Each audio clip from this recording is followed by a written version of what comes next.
Welcome, everyone, to this episode of the Sacred Community Project podcast. I'm Greg. I'll be your host today, and I am really excited for this episode and today's guest.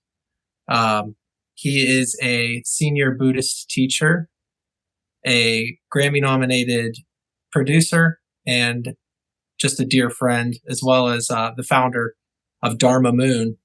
And today's episode is with David Nichtern, who it's just really special for me because he also happens to be my teacher. So welcome, David. Thanks for joining us here today. Yeah, thank you so much. And I'm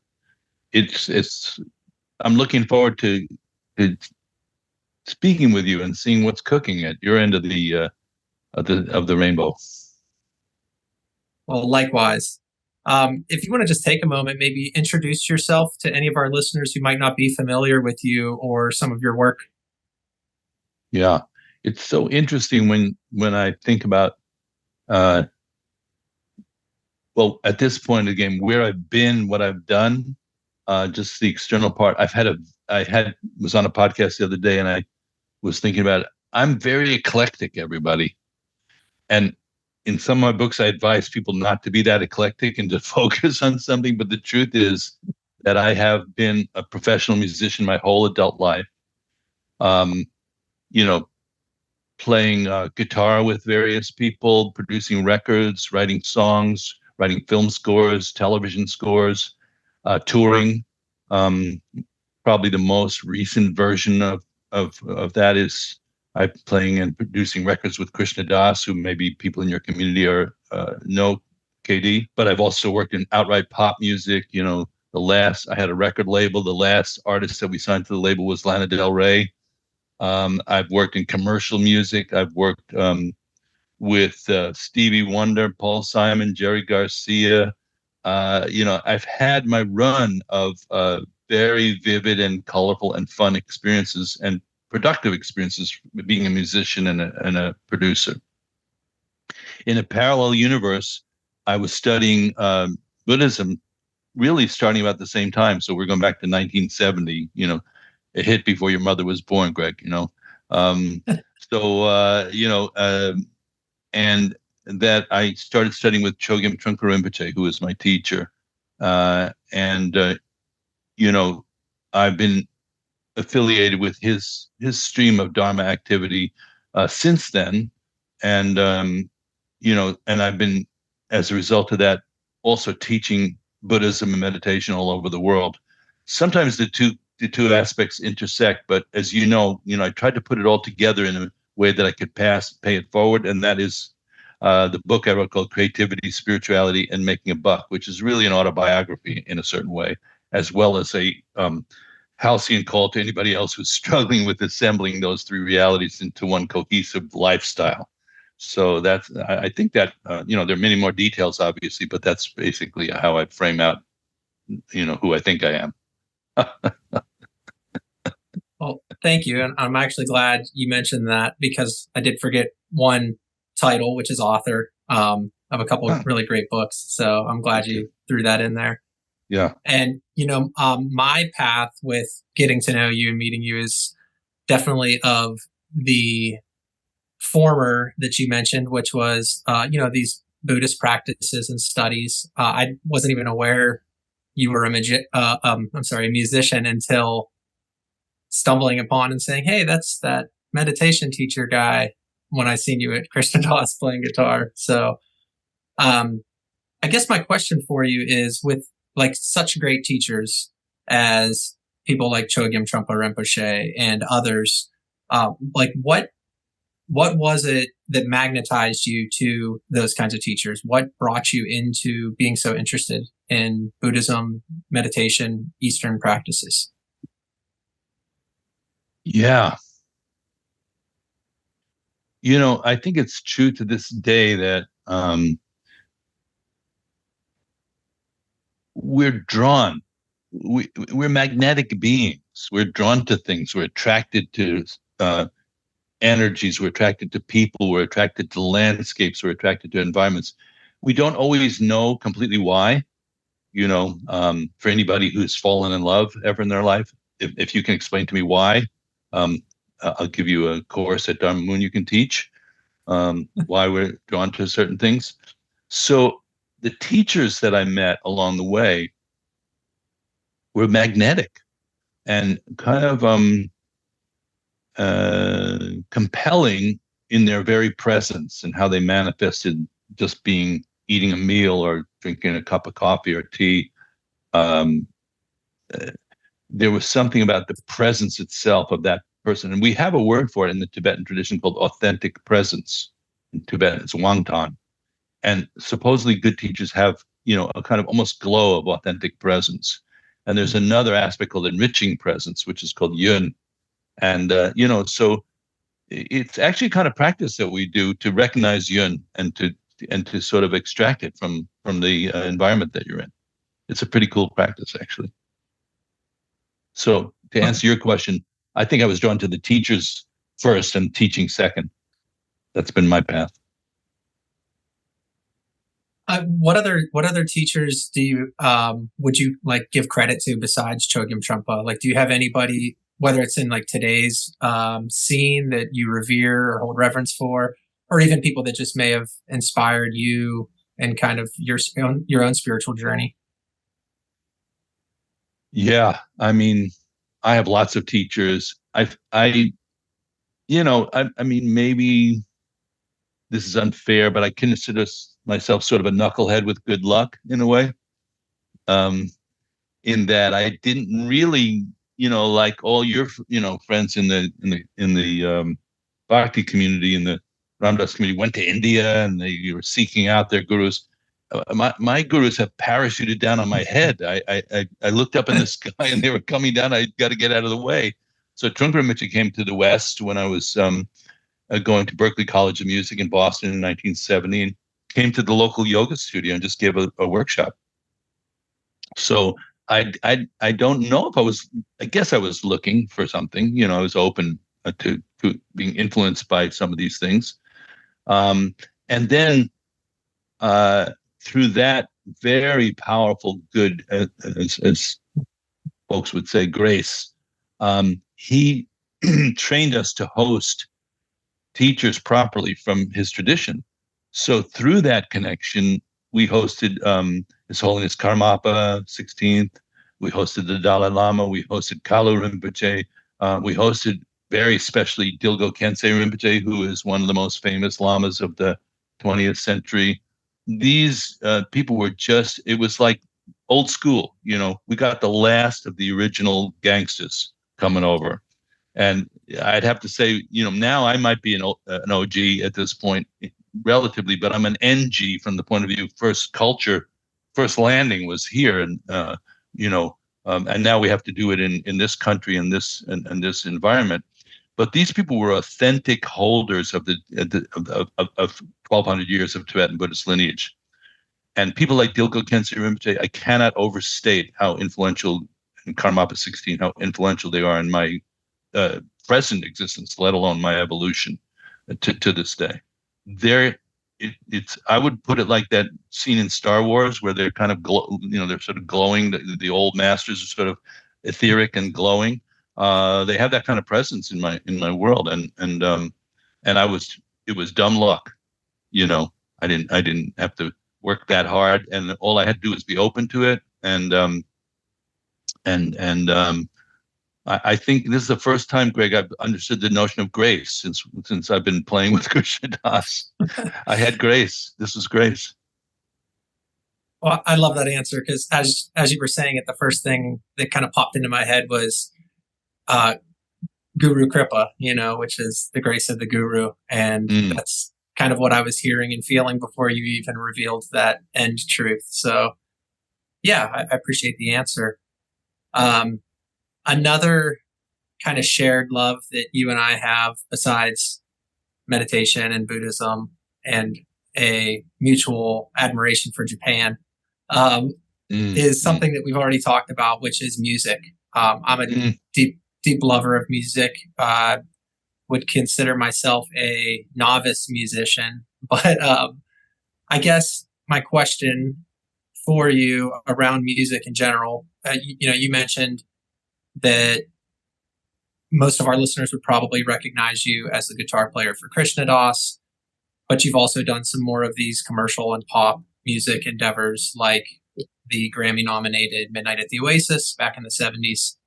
So I guess my question for you is just music as a whole, and maybe not just in kirtan or practices that are specifically geared towards spiritual practice. Do you consider creating music a form of spiritual practice? Wow.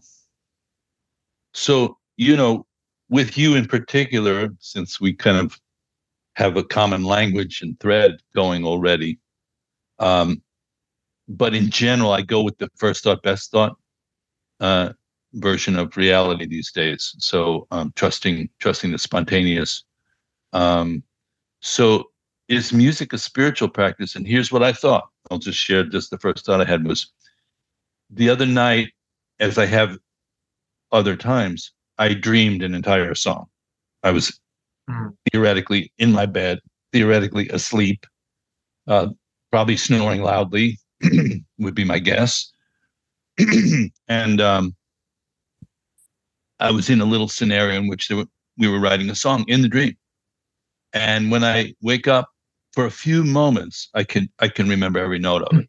So if I get at it, I have to wake myself up and write it down right then and there. Otherwise, I know it's going to slip back into the unconscious space. So the point is that experience of having creating a song in a dream is akin to the idea that the song was always there. It's in some kind of space that's not time determined. It's just hanging out and you are plucking it. You're plucking it. That's the best kind of spiritual practice too. You should be plucking from the timeless and depositing into the temporal domain. So music is, from its purest place, it is the Sambhogakaya, it is the realm of the deities and the bliss. That's why kirtan, that's why you can adorn some of this kind of thing with the musical envelope. And it's just the energy of freedom of expression and communication and love. That's what music is, and it's also beautifully detailed and articulatable, so that it's a kind of a language too. It's elegant. It's rough. It way better at talking about emotions than words are most of the time. Anybody can do it. Anybody can feel it. So uh, what music isn't is, or what music can become, like anything else, is a vehicle for uh, solidifying your existence in an unnecessary way of like, I wrote that, I did that. And what's cool about it in a dream is you didn't write it, you didn't do anything, you didn't do nothing. It's just there. So the more you can go with that aspect of music, the more close it is, I would say, to a spiritual practice, plus the discipline of writing, of knowing your trade and your craft. Discipline is good for spiritual practice, any discipline, actually. I don't know. Does that make any sense? Yeah, it was a great answer. And all I heard was yes. Because as you were describing a lot of it, it sounded like sitting down on the cushion, right? Like a lot of the same things apply. Not getting lost in it, who's doing it, the plucking, just all of these things really resonate to a lot of different practices. So as your answer kind of came to life, the question answered itself, I guess. You just got your way onto the bumper sticker. I have a new hobby, which is creating bumper stickers. And I'm going to add this if you don't mind. All I heard was yes. Good bumper sticker. No? Oh boy. You want to hear some of the other ones? Yeah, I would love to. Here's a good one. It's too late and it doesn't matter. That's a good one. What happens if you don't? That's one. You can't even get what you don't want. I'll rest there for a minute. That's good. You'll have to mail me a Yeah. couple so I could Well, slap we're them adding on. them. I'm collecting them. So if you have any good ideas, anybody out there, lob them in. Kind of quixotic bumper sticker quotes. The one I started with was I fought in the sexual revolution. That was the first one, and maybe and lost. I don't know. Might be or not. Yeah. Mhm. So you and I met and have had the majority of our one-on-one human interactions at Ram Dass Legacy retreats Hmm. that are hosted by the Love Serve Remember Foundation. And a good majority of these retreats, the theme is often associated around the intersection of bhakti, as you mentioned, which is the yoga of devotion, and of Buddhism. So I guess my question for you is, what does that relationship look like to you? Like, how do those two worlds interact in your world? Great question and a happy question for me because I consider that community like first cousin kind of quality, very close. And I've been described by some people there as the Walla from another Mala. Have you heard that one? No, but that's amazing. That's a bumper Perfect. sticker. Yeah, that Walla from another Mala. I should add that. Um, and I'd have to say that there's two contributing causes to me being connected with that community. The first one goes way back, which was Ramdas and Trungpa Rinpoche had this kind of dueling banjos kind of relationship at the first iteration of Naropa Institute in Boulder, Colorado, in like the early '70s. So Ramdas was hanging around then, and I had some connection with him that didn't really develop. So I missed him for decades at a time. But really, where my connection took root was I met KD Krishnadas, for those of you who don't know him, um, in New York at a screening of Fierce Grace, because um, my friend Steve Gorn, who's a Bonsai flute player, invited us, and we went there, and I met Mickey Lemley, who was the director of the film, became a friend, and I met KD at that. Steve introduced us, and then KD invited me to come to hear his thing, which I'd never heard before. I'd never heard anybody doing kirtan except Hare Krishna people on the streets in New York. And then he and I just became natural friends. There was obviously some kind of karmic connection. He invited me to play. I enjoyed playing with him, and then I ended up producing some of the records. And I'm planning to go Sunday and watch the Super Bowl over at Katie's house. And the way I talk about him is I say, he's my only friend that we watch the Super Bowl at halftime. We talk about Bardo states. It's a temporal and spiritual friendship. He's a very grounded person and a very kind of earthy person, and we grew up at the same time. We have the same jokes. We have the same background. It's very similar. Um, so that was a natural evolution. And then through KD, I met up with Ram Dass again, who was really the maitre d', the host of those retreats you're talking about, and was such a good host at that point in his life. So generous, so accommodating. I miss him dearly from that perspective. Just he let everybody come, and that I aspire to that, but he really was manifesting that at a pretty big level. So through him, I got the pith instruction from Maharaji, which is love everybody and tell the truth. And it's right up there with core instructions I've received in my life. I try to do that every single day as much as I possibly can. I don't know if I answered your question.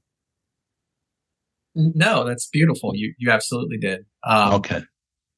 Yeah, it's something I definitely noticed because once I knew of you and as this Buddhist teacher, which mainly I learned of you in that world through the Midnight Gospel, and Another strange, unbelievable connection with Duncan Trussell. I mean, it's a miracle world.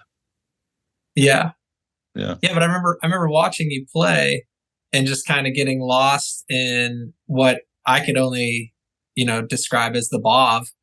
And I was like, wait, this guy's he's got some little more attachment to this bhakti lifestyle than he's leading on. So it's just something that been chomping at the bit to ask you about. So I appreciate your answer. AD and I throw it back and forth. He calls me a nihilist, and I call him an eternalist, which is, as people know, is the two sort of wrong views from a Buddhist point of view. Sometimes Buddhism is taken to be negative because it's so oriented toward dismantling false conceptions that you could think that's the point of it. That isn't the point. The point is to liberate a sense of openness and ultimate reality, and let that come through. But to do that, you have to dismantle a lot of stuff that's in the way. And the Buddhists, I think, are the black belts at that. I'd go on the record as saying I believe that. And then the eternalists are, everything's good already. It's all one. Which is obviously true.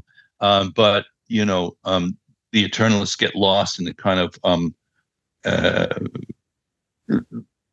lighter version of that, in which it's okay to feel okay, even if you have work to do. You don't do it. Eternalists can be lazy. They may not work as hard.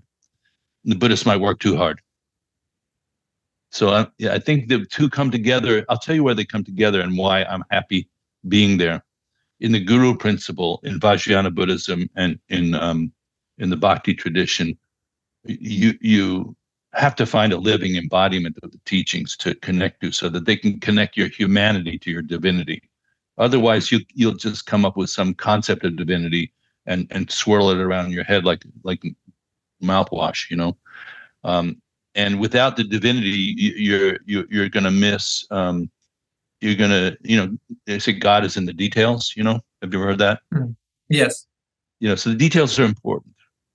Yeah, I relate a lot to the whole concept of it. I know that, as I mentioned, I'm fortunate enough to be a student of yours and a graduate of the Dharma Moon mindfulness meditation teacher training. And I recently confessed to you that early on, through those studies, as I was beginning to kind of discover this sense of emptiness, that I became very fearful. And I think that fear was centered around losing the object of my devotion. But that through deeper practice, and as, it evolved and I kind of immersed myself into that, I found that I was actually able to connect deeper and to find a more long lasting and meaningful connection to that which I was reaching out for. In my case, it's Maharaji, but those are just things that, something I really think about a lot. And I guess I'm curious, is that a common experience with maybe practitioners who come from the Bhakti tradition? Well, so, the thread there a little bit is, if you do relate to the notion of a guru properly, not as some kind of sycophantic or, somebody who's going to magically save you from your own confusion, but somebody who can both model, embody, and transmit and train you as a proper vessel for that. That when that guru dies, it's a very powerful moment. So, like, you had the moment where Ramdas died, right? Mm-hmm. You experienced that. They all had the moment. They don't even like to say die in that tradition. Buddhists say, yeah, the person died. It's okay to say that. It brings it down to the ground level. But leaving the body, well, it changes people when they leave the body. You can't hear what they say. You can't give them a hug. They exist in another level of your consciousness, maybe. But so you had a human being, Ramdas, very human being. I don't think he and the Buddha never claimed to be anything but, right? Mm-hmm. Okay. And then you love this person. You even might love the way their hair looks, or their smell, or the way they talk. Like a human love is part of it. And then they die, and the human love part cannot continue, which is true also for our parents, or it's true for our friends. So what is the greater version of that? The guru. And there's two variations. One is called the phenomenal world. The guru becomes the phenomenal world. And in Buddhism, they say the guru enters the action. That's the phrase they use. They actually become part of the phenomenal play.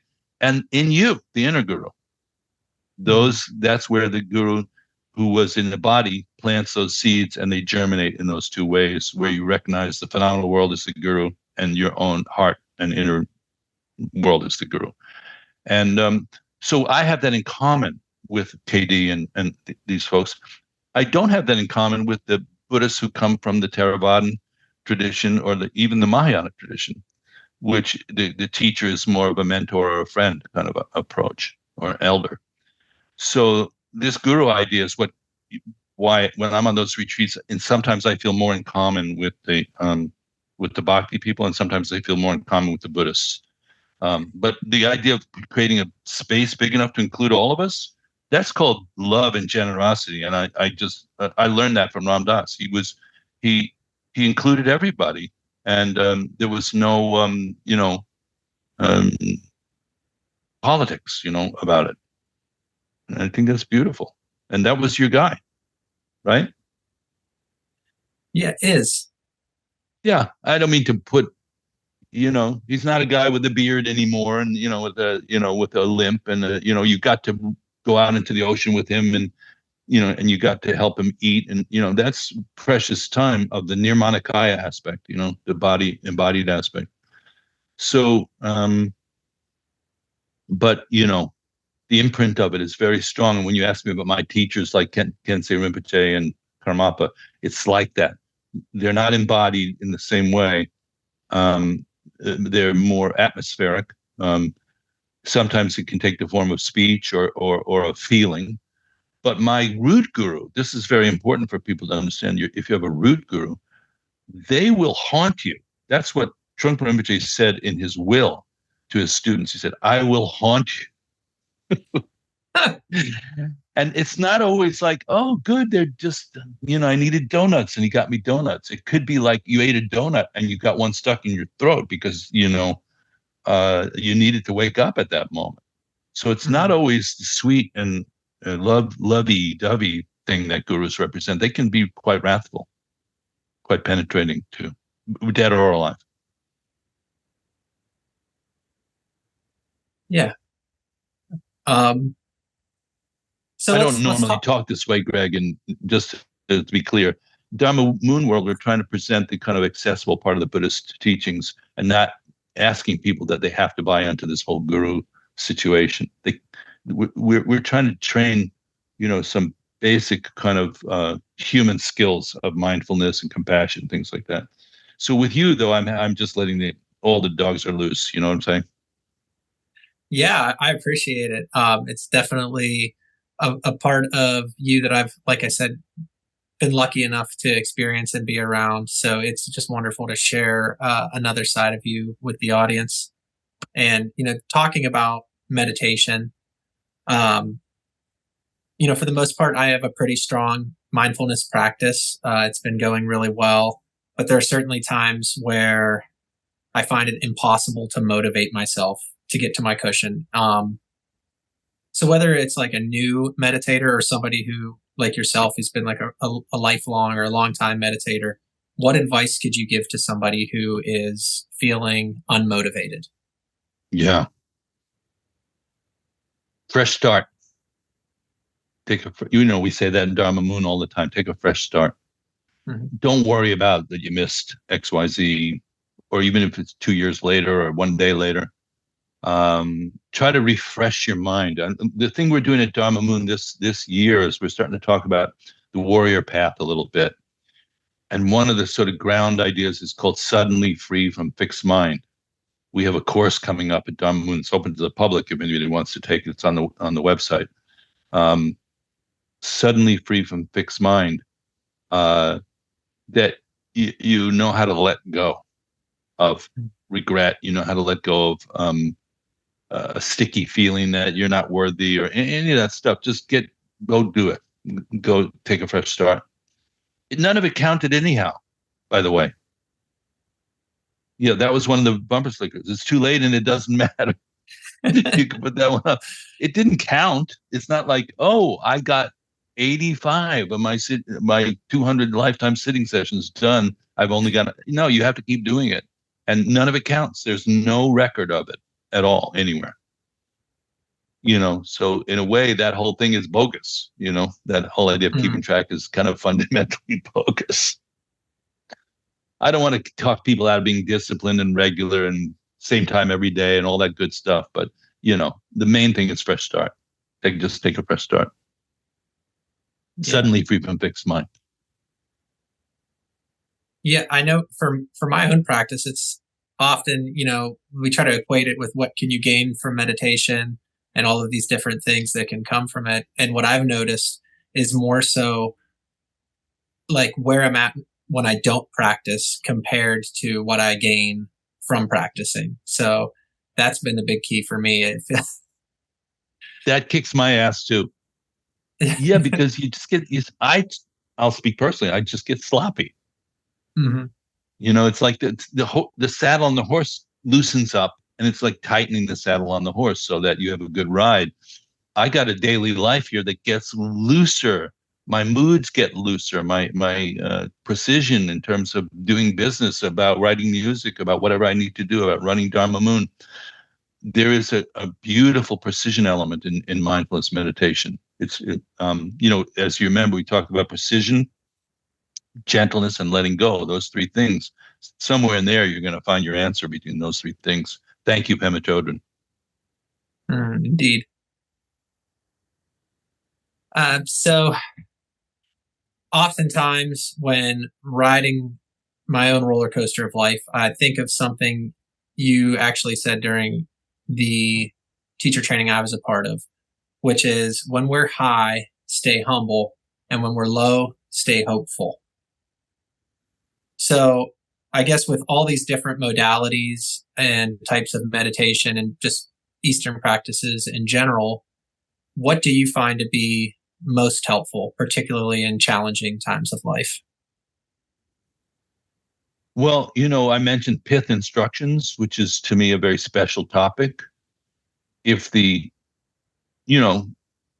take the Heart Sutra, which is a famous Buddhist teaching and kind of worth iterating. And I remember seeing the Dalai Lama in New York City, and he had the different nationalities recite their version of the Heart Sutra each morning before the classes started.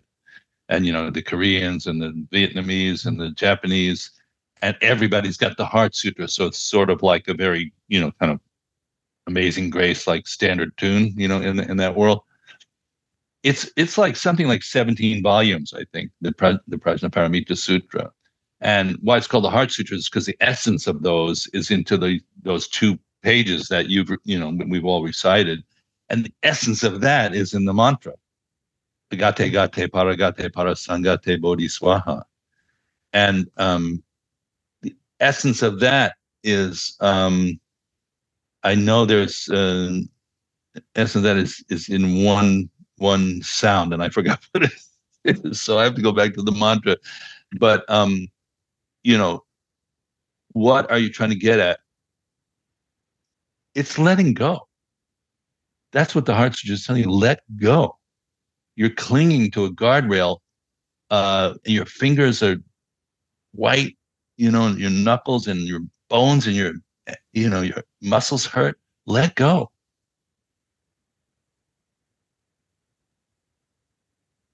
Yeah.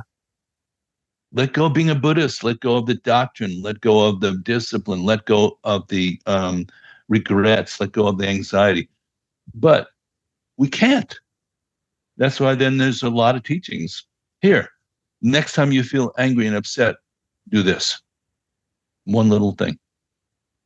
But if you could understand that pith instruction, that's what I would say. You should have a few in your pocket. So I gave you one, which was love everybody, tell the truth. I will abide by that. And the other was similar to what you said, that I said, but it was something that Trungpa Rinpoche said to me at a very difficult time in my life. And it was don't panic when things are going badly, and don't relax when they're going well. Mm-hmm. Don't take time off. So it's sort of one taste, that kind of a notion of, uh, but don't, if you want to make it short, I would say don't panic. Like everything that's happening in the world right now, you could start going, you know, don't panic. And it doesn't say it's going to work out, by the way. It doesn't say that. That's not why you don't panic. Yeah, that's a great answer, and I appreciate your response. Um, I mean, so I don't. Is there anything that you wanted to talk about that you might have coming up on the plate? I know we've mentioned the mindfulness meditation teacher training. Do you have any of those that are kind of on the horizon, or anything else you want to maybe share with the audience? We do have a 100-hour mindfulness meditation teacher training starting March 22nd. That's our spring program. So that would be, if you're getting to hear this by then. That's how the world of the podcast works. Check that out at dharmamoon.com. You can see all the details. And if it's a little later, then we have one in the summer. And if it's a little later than that, we have one in the fall. All kinds of other great courses. I'm very excited about the way our gang is sort of fanning out and doing different things. So there's going to be a lot of offerings, and you can look at all of them at dharmamoon.com, or join our mailing list. So the best thing for you to do is just join our mailing list, and you'll get all kinds of communication. And if you do that, you also get a free ebook about the art of teaching mindfulness. So that might be somewhere you can direct people. Just go ahead and download that ebook, get a free ebook, and let us get you on our mailing list. And then, depending on what time of year it is, we'll have all kinds of good things for you to do, or all kinds of good things for you to not do. Did I also see that you are planning, what is it, an inaugural Dharma Moon retreat? Yes, we are landing in the physical world. I'm terrified of that. I've watched, the Love Serve Remember community put on beautiful retreats for years. It's kind of like a very high bar, in my opinion. And other people, I'll be at the Boone retreat in August, by the way, also, if we're talking that community, and I'll be playing with JD and also teaching there. So we're doing our first retreat in person, in the flesh, and that'll be May 1st to May 5th at Mendla Institute. And we're going to be talking about wind horse, which is this wonderful practice of arousing your energy and confidence in a particular way. And I'm going to meet people that I never met in person for the first time, who I've been working with intensively for 3 years. And I'd love, if anybody's interested at all, should come to that retreat, because it'll be in the body. And if you've been at all around Dharma Moon, you'll have some sense of like knowing people and connecting with people maybe who you never got to meet before. So that's also on the website. You can see that. Great. I think that's a really wonderful and important opportunity for a lot in the community. And yeah, thanks for sharing it. I'll add one other thing, which is we did some kind of more accessible offerings. There's two self-programming downloadable programs. One is Foundations of Mindfulness, and the other is Creativity, Spirituality, Making a Buck, which are video series that you can do at your own pace and are quite affordable. So if you just want to get a taste, we call it tasting the soup, if you remember. Those would be good. Those would be a good way to get started, just sort of seeing what our culture is like and what we're talking about. All right, awesome. Well, more than anything, I just want to really thank you for taking time out of your busy schedule to meet and talk with me today. This has just been really amazing and just really meaningful for me personally to spend, a chunk of my day with you and just kind of pluck your heart and your mind and share my teacher with the world and some of the things you have to offer. So yeah, just on behalf of Sacred Community Project, all of our listeners, myself, I'm just really grateful and wanted to thank you again. Thank you so much, and lots of good luck and strong practice. We're going to need it out there, everybody.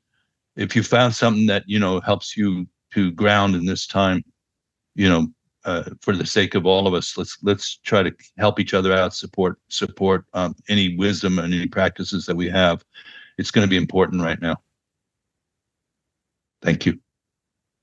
Thank you. We really hope you enjoyed today's podcast, and you could find this podcast and so much more content at sacredcommunityproject.org. Check us out, and yeah, thanks for listening.